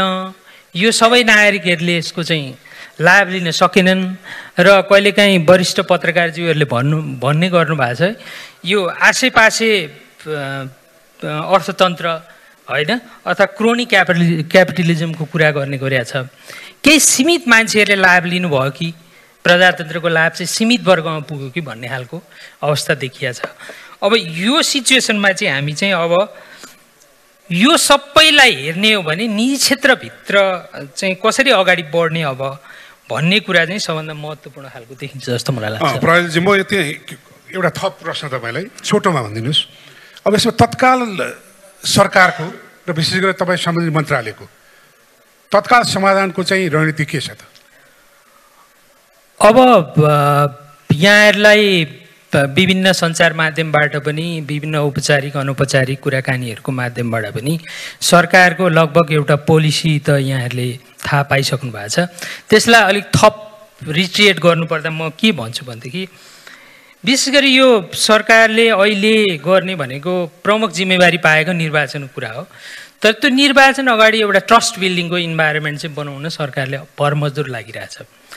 जस्तो trust building in the sense political पार्टीहरू बिच एउटा कुरा हुन्छ भने निजी क्षेत्रसँग पनि निजी क्षेत्र अहिले जुन खालको घाइते अवस्थामा छ निजी क्षेत्रको विश्वास आर्जन गर्न पनि सरकारले निरन्तर रूपमा काम गरिरहेको देखिन्छ। हेर्दाखेरि जस्तो अर्थमन्त्रीज्यूले लिएका पहलहरू अथवा प्रधानमन्त्रीले लिनुभएको पहलहरू त्यसले चाहिँ एक खालको एउटा ट्रस्ट बिल्डिङमा चाहिँ काम गरोस्, काम गरिरहेको विश्वासको वातावरण बनाउनु चाहिँ गरिरहेको। धन्यवाद। अब म नेपाल उद्योग परिसङ्घका अध्यक्ष वीरेन्द्रजीलाई सोध्न चाहन्छु, अहिलेको प्रश्नको साथसाथमै यो पछिल्लो जुन नेपालका नवयुवाहरूको जुन असोज 23 गतिको आन्दोलन छ त्यो आन्दोलनमा जसरी निजी सम्पत्तिमाथिको जुन प्रहार भयो, जुन व्यवसायमाथिको प्रहार भयो, जो व्यवसायमाथिको प्रहार भयो, त्यो प्रहारलाई तपाईँले कसरी हेर्नुहुन्छ र त्यो प्रहारलाई रोक्न सक्ने वा रोक्नुपर्ने आधारहरू के छन् र हामी के गर्न सक्छौँ? यो चाहिँ हाम्रो अब इकोनोमिक लाइफ साइकलमा एउटा मेजर सकको रूपमा आएको छ। अब यो इन्सुरेन्सको क्लेम मात्रै हेर्दाखेरि पनि यो अर्थक्वेकको टाइमभन्दा बढी क्लेम परेको डेटा आएको छ। जसरी यो आन्दोलन सुरु भयो भेरी लेजिटिमेट डिमान्ड्सहरू राखेर भयो, तर बिस्तारै चाहिँ प्राइभेट प्रपर्टी र पब्लिक प्रपर्टीहरूमा चाहिँ आक्रमण भयो र सँगसँगै व्यक्तिको निवासहरूमा पनि आक्रमण भयो। त्यसले दुईटा कुराहरू चाहिँ अगाडि ल्याएको छ। एउटा त्यसको economic loss is very significant. Direct loss चाहिँ अब एउटा डेटा 40 अरब जतिको, अर्को चाहिँ 80 अरब जतिको छ, तर त्यसले जिडिपीमा पार्ने प्रभाव चाहिँ 4 to 5% को हाराहारीमा हुन्छ भनेर हामीले आकलन गरेका छौँ। त्यो चाहिँ इज भेरी सिग्निफिकेन्ट। र अर्को चाहिँ एउटा त्यसले चाहिँ एउटा सेन्स अफ सेक्युरिटी, हाम्रो इन्भेस्टमेन्टको सेक्युरिटी र पर्सनल सेक्युरिटी दुईटै कुराको कुन ग्राभिटीमा हामी छौँ, कुन स्केलमा छौँ र कसरी त्यसलाई हामीले फ्युचरमा त्यसलाई त्यस्तो नहोस् भनेर एसर्टन गर्न सक्छौँ, त्यो चाहिँ अर्को महत्त्वपूर्ण रूपमा आएको छ। इकोनोमी अब 3 वर्ष अगाडिदेखि नै एकदमै शिथिल अवस्थामा थियो, डिमान्ड एकदमै स्ट्रिङ भएको अवस्थामा कति सेक्टरहरू त नेगेटिभ ग्रोथमा चलिरहेको थियो। हामीले धेरै कारणहरूले गर्दाखेरि पोलिसी लेड डिग्रोथ, कन्ट्र्याक्सनरी पोलिसीको कारणले गर्दाखेरि भइरहेको थियो भने अलिकति रिभाइभ गर्न खोजेको हो कि भन्ने एउटा केही फ्यु इन्डिकेटर्सहरू आएको थियो र यही बेलामा चाहिँ अर्को एउटा सक भयो। त्यसले इकोनोमीलाई त अलिकति इम्प्याक्ट पार्यो नै, डेफिनेटली हामी सबैले महसुस गरेकै छौँ। तर यो मनोवैज्ञानिक प्रभाव इन्भेस्टर्सहरूले चाहिँ अब नेपालमा इन्भेस्ट गर्दाखेरि चाहे त्यो डोमेस्टिक इन्भेस्टर्सहरू अथवा इन्टरनेसनल इन्भेस्टर्सहरू कसरी सोध्छ कसरी हेर्छ भन्ने कुरामा एकदमै इम्पोर्टेन्ट रूपमा आएको छ। त्यसलाई अब त्यो हुने बित्तिकै इमिडिएटली हामीले नयाँ बनेको गभर्मेन्टसँग एकदमै गहन रूपमा संवाद पनि गरिराखेका छौँ र हामीले रिकमेन्ड गरेका कुराहरू गभर्मेन्टले पोजिटिभली त्यसलाई इम्प्लिमेन्ट गर्न खोजी पनि रहेको। एउटा अघि सरले भन्नुभयो एउटा यो ट्रस्ट भन्ने कुरा इज भेरी इम्पोर्टेन्ट। यो हामी चाहिँ कोही यो पक्ष त्यो पक्ष भन्दा पनि we are the same boat same country same economy, सबैले आफ्नो रोल आफ्नो ह्याट जुन लगाएको छ त्यो अनुसारको हामीले चाहिँ काम गर्नुपर्छ र त्यो चाहिँ हामीले डायलग गरेर केही कुराहरू चाहिँ आएको पनि छ। तर लङ्गर टर्ममा यो ल एन्ड अर्डर सेक्युरिटी भन्ने कुरा चाहिँ एकदम प्यारामाउन्ट हिसाबले आएको छ। हामीले अब प्राइभेट सेक्टरको सेक्युरिटीको मेकानिजम इन्डस्ट्रियल सेक्युरिटी स्ट्राटेजीहरू त्यसको मेकानिजमहरू आउनुपर्छ भनेर हामीले भनिराखेका छौँ र यो पाइपलाइनमा आउने प्रोजेक्ट्सहरू इन्टरनेसनल इन्भेस्टर्सहरू यहाँको भएका डोमेस्टिक इन्भेस्टर्सहरूको पनि मनोबल उकास्ने कामहरूमा चाहिँ हामीले चाहिँ कोसिस गरिरहेछौँ काम गरिरहेछौँ। अब हुन त कुनै पनि बहानामा न राजनीतिक होस् न अन्य कुनै बहानामा निजी सम्पत्तिमाथि निजी व्यवसायमाथि आक्रमण हुनुहुन्न, त्यसमा क्षति पुग्नुहुन्न, सरकारी पनि पुग्नुहुन्न, तर विशेष गरेर निजी त पुग्न नै भएन। तर पछिल्लो जुन आन्दोलनमा जुन खालको क्षति निजी क्षेत्रले बेहोर्न पर्यो त्यो निजी क्षेत्रले त्यो क्षति बेहोरिसकेपछि यो निजी क्षेत्रप्रति प्रहार चाहिँ किन भयो भन्ने आत्ममूल्याङ्कन गर्न चाहिँ जरुरी छ हैन। हामीले आजकै सभामा त्यसका विविध आयामहरूको विषयमा कुरा पनि गऱ्यौँ। तपाईँलाई के लाग्छ निजी क्षेत्रमाथिको यो आक्रमण, निजी क्षेत्रको व्यवसाय र व्यवसायमाथिको यो आक्रमणको पछाडिका कारण के हुन सक्छ? अब एक्ज्याक्टली यही भनेर भन्नलाई त्यो त्यति सहज छैन, किनभने हाम्रो अगाडिको पनि धेरै आन्दोलनहरूमा निजी क्षेत्रमाथि आक्रमण भइरहेको छ। यो श्रृङ्खला चाहिँ यो पहिलो होइन, पहिला पनि भएको, तर यो स्केलमा यो एक्सटेन्टमा चाहिँ भएको यो चाहिँ पहिलोपटक होला सायद। त्यसमा निजी क्षेत्रले पहिलाको अब नेचुरल डिजास्टर हुँदाखेरि होस्, कोभिड हुँदाखेरि होस् अथवा अर्थक्वेक हुँदाखेरि होस् अथवा चाहिँ रेगुलर आफ्नो बिजनेस चलाउँदाखेरि पनि नेपालको निजी क्षेत्र भनेको जेनरली चाहिँ सोसाइटीप्रति उत्तरदायी भएर काम गरिराखेको छ। कोभिडमा बन्दाबन्दीको अवस्थामा पनि एसेन्सियल गुड्स एन्ड सर्भिसेसहरूमा हामीले त्यस्तो खालको मेजर समस्याहरू भोग्नु परेन। त्यो निजी क्षेत्रकै एउटा प्रोएक्टिभ उस कारणले हो। अर्थक्वेक पछि पनि सबभन्दा पहिला आएर हेल्पिङ ह्यान्ड दिने भनेको निजी क्षेत्र नै हो। अहिले पनि अब यो कति पब्लिक प्रपर्टिजहरू पुलिसको डिस्ट्रोय भएको छ, त्यसमा पनि प्राइभेट सेक्टरले सपोर्ट गरेकै छ। भनेपछि सोसाइटीप्रति उत्तरदायी हुँदै नभएर चाहिँ यस्तो भएको भन्ने चाहिँ मलाई आई डोन्ट थिङ्क द्याट तपाईँको यो चाहिँ अभिव्यक्तिलाई नै स्वीकार गर्दै मनन गर्दै यति भन्दै पनि एउटा जिम्मेवार व्यावसायिक आचरण निजी क्षेत्रले प्रदर्शन गर्न सकेन कि वा निजी क्षेत्रले आफ्नो कारोबारभित्रको पारदर्शितालाई चाहिँ सन्तुलन गर्न सकेन कि भन्ने प्रश्नहरू उठ्दैन यहाँ। यसलाई हामीले आत्मबोध गर्नुपर्छ पर्दैन? डेफिनेटली अब अहिलेको जुन यो ग्लोबल ट्रेन्ड नै मेगा ट्रेन्ड नै अब more transparent more responsible socially अथवा अब इन्भाइरोमेन्टली रेस्पोन्सिबल बिजनेस हुनुपर्छ भन्ने ट्रेन्डमा गइरहेको छ। त्यसमा दुई मत छैन। हामीले चाहिँ भएका केही कमी कमजोरी छन् भने त्यसलाई सुधार गरेर लिएर जानुपर्छ। त्यसमा एकदम definitely as a apex body of industries business industry अब सिएनआईले हामीले गरि पनि राखेका छौँ। हाम्रो one of the 5 pillars focus एरियामा एउटा यो एलिमेन्ट पनि छ। हामीले सकेसम्म आफ्नो बिजनेसलाई अझ बढी ट्रान्सपेरेन्ट अझ बढी पिपल सेन्ट्रिक होइन त्यतातिर जानुपर्छ। किनभने अहिलेको अब यो ब्लक चेनदेखि लिएर यो टेक्नोलोजीको अवस्थामा कुनै पनि वस्तुको प्रडक्ट भन्दा पनि त्यसको प्रोसेस कस्तो छ भनेर चाहिँ हाम्रो ग्लोबल कन्ज्युमर्सहरूले हेर्ने वातावरण आएको छ। भनेपछि हामीले आफ्नो कन्स्टिट्युएन्सहरूलाई त्यसरी नै हामीले ओरिएन्ट गरिराखेका छौँ र हाम्रो व्यवहार चाहिँ सोसाइटीप्रति पनि रेस्पोन्सिबल हुनुपर्छ, वातावरणप्रति पनि रेस्पोन्सिबल हुनुपर्छ र त्यो चाहिँ ट्रेसेबल हुनुपर्छ र त्यो कारणले गर्दाखेरि हाम्रो प्रडक्ट एन्ड सर्भिसेस इन्टरनेसनल कन्ज्युमरको लागि त्यो प्यालेटेबल पनि हुन्छ र त्यो अनुसारको प्राइस सर्भिसेसहरू त्यो हामीले पाउँछौँ पनि। त्यो लाइनमा हामीले चाहिँ हाम्रो डिरेक्सन छ। धन्यवाद। र आज हामीले विशेष गरेर व्यवसायमा मानव अधिकारका विषयमा कुरा गऱ्यौँ होइन, र हामीले विशेष गरेर रेस्पोन्सिबल बिजनेस कन्डक्टको विषयमा कुरा गऱ्यौँ, हामीले क्षमता विकासका विषयमा कुरा गऱ्यौँ र विशेष गरेर युएनडिपीले यो विषयमा जुन राष्ट्रिय कार्ययोजना अगाडि सारेको छ यसलाई सरकारले त्यति गहिरो ढङ्गबाट स्वीकार गर्न नसकेको, कार्यान्वयन गर्न सकिरहेको छैन भन्ने प्रश्न पनि उठिरहेको छ। र म यो युएनडिपीका पोर्टफोलियो म्यानेजर श्री टेक तामाराज्यूलाई सोध्न चाहन्छु। विशेष गरेर यो युएनडिपीले नेपालमा जिएसएम, एचआरडिडी र रेस्पोन्सिबल बिजनेस कन्डक्टको क्षमता विकासमा के कस्ता पहल गरिरहेको छ र तपाईँहरूले यो पछिल्लो घटनापछि तपाईँहरू अलि बढी प्रोएक्टिभ हुनुभएको छ। तपाईँहरूले ठ्याक्कै यो विषयमा कस्तो खालको चाहिँ सहकार्य सरकारसँग र निजी क्षेत्रसँग खोजिरहनु भएको छ? भास्कर सरलाई धेरै धन्यवाद। मलाई वास्तवमा अघिको प्रश्न पनि सोधिया भए राम्रो हुन्थ्यो कि भन्ने लागेको थियो। खैर मैले थोरै जोड्नु खोजेँ, किनभने अहिलेको कन्टेस्टमा प्राइभेट सेक्टर प्लस पब्लिक एजेन्सीसँगको पार्टनरसिप जनवर्ता दरिलो हुनुपर्छ, पिपल सेन्टर्ड अप्रोचमा भन्ने दृष्टिकोणले हामीले केही कुराहरू चाहिँ अगाडि लानु खोजेका चाहिँ छौँ।